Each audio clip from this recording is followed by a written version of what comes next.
siya. Hindi talaga. Kahit gusto ko ng short hair, parang feeling ko hindi siya nakaka-girly. Gusto ko ngayon, parang gusto ko dalagita. Dalagin. Ganun ang atake natin. Tingnan mo naman.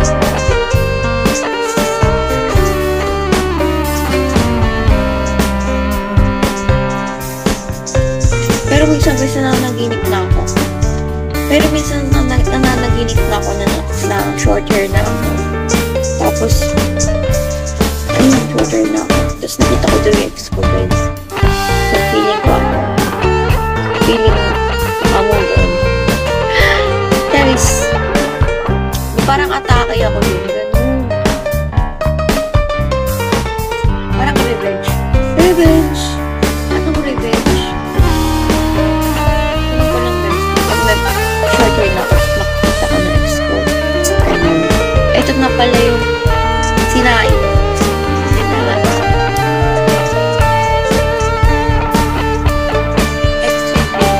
Ay, sobrang guwapo. Sobrang guwapo guys. Parang ano nga siya kasi nag-set ng standards. Charis. Patingin. Promise talaga. Kaya na kasi may lahi kasi yun. May lahi siya. So ano siya? 6 feet siya guys. So gusto ko namin tuloy ng mga ganon. Hindi ako inikilig. Tapos, ano naman, is maputi. Oo. Tapos, gugulat talaga. Wow! Ganyan naman siya, nag-relax naman.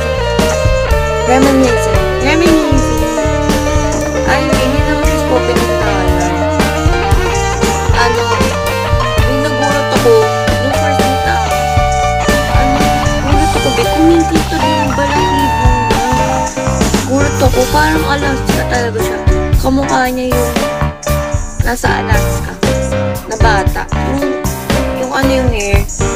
Oh, half siya kasi. Dito rin siya lumaki. So, hindi naman siya English. Search mo natin yung Alaska bata. Alaska doon. Anong search natin? Anong half mo? Alaska. Child.